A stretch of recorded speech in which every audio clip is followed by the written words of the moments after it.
como eu falei para vocês, que a gente ia concluir olhando para esses três personagens, né, do texto. Primeiro, os religiosos. O que a resoluta decisão dos religiosos em condenar Jesus tem a nos ensinar? Eles foram muito resolutos, né? Eles foram muito convictos, queriam Jesus morto. O que isso nos ensina? Nos ensina que as estruturas de poder que alimentam o ego do ser humano nesse mundo são tão poderosas que podem trazer uma cegueira espiritual até levar a pessoa à condenação. João capítulo 3, versos 19 e 20, João diz, né, por meio do Espírito Santo, Jesus veio ao mundo. Qual é a condenação do mundo? É que os homens amaram mais as trevas do que a luz.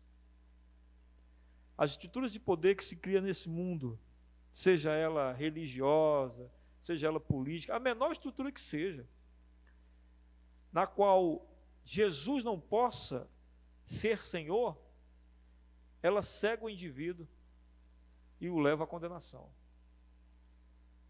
Qualquer coisa que a gente tenha na nossa vida que comande a nossa história e Jesus não seja Senhor disso, vai cegar o nosso entendimento até levar-nos à condenação. É isso que a vida desses religiosos nos ensina. Nada é mais perigoso do que um coração endurecido pelo pecado do orgulho, do bastar-se. Você se bastou, Deus ficou de lado. Você acha que o que você é o suficiente? Você não precisa de Deus, não precisa de mais nada? Também é o suficiente para ser condenado. Eles criaram uma estrutura pessoal onde Deus estava fora. É muito perigoso isso. Cuidado para não se tornar um religioso, moralista, vigilante da vida dos outros, cuja vida você acha que está segura, mas ela não tem Cristo. Se Cristo não for o seu Senhor, você será. E se você é o seu Senhor, você está perdido. Segundo, o que a fraqueza ética e moral de Pilatos tem a nos ensinar? Esse homem que ficou entre a convicção, ele tinha convicção de que Jesus não tinha nenhum crime, mas ele ficou entre a convicção e aquilo que ele iria perder. Gente, isso é terrível. Viver entre a convicção e o errado. Entre a convicção, eu sei que isso é o certo, mas se eu fizer, eu perco algumas coisas se fizer assim. Uma vez que a verdade se apresenta diante de nós, ainda assim nós podemos negá-la. Pilatos prova isso, né? Porque nós seremos sempre confrontados entre abrir mão do que somos pelo que é correto. Se você quiser agradar a todos, você vai ter que sempre sacrificar suas convicções. Foi esse o problema de Pilatos, não foi? Ele tinha que agradar aquele povo de algum jeito. E aí ele teve que sacrificar suas convicções. Você nunca vai agradar a todo mundo. E se o fizer, vai ter que sacrificar suas convicções. Lá no trabalho não vai dar para você agradar a todo mundo. Lá na faculdade não vai dar para agradar a todo mundo. Lá na escola não vai dar para agradar a todo mundo. Aqui na igreja não vai dar para agradar a todo mundo. E se você o fizer, você está abrindo mão das suas convicções. Nós, crentes em Cristo Jesus, vivemos para agradar a um só, o Deus Todo-Poderoso. Então o que você tem que saber é, na escola eu estou agradando a Deus, na faculdade eu estou agradando a Deus, no meu trabalho eu estou agradando a Deus, na minha casa, na minha família eu estou agradando a Deus, e nessa igreja eu estou agradando a Deus?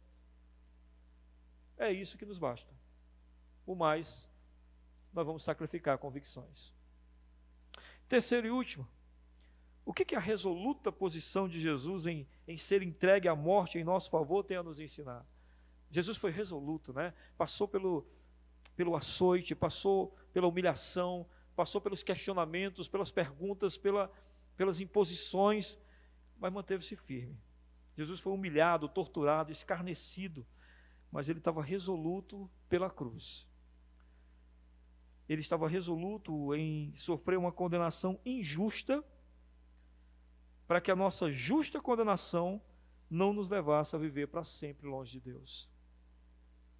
Quando você pensar, será que Deus me ama?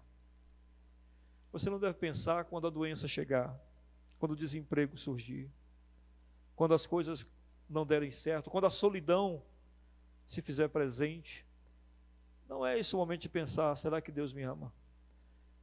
O momento de pensar sobre, será que Deus me ama, é o momento em que você tem a convicção de que é um pecador, miserável, que merecia condenação, mas que Deus enviou seu Filho Jesus Cristo para ser humilhado, açoitado, esfolado vivo, para que o seu corpo um dia seja totalmente glorificado.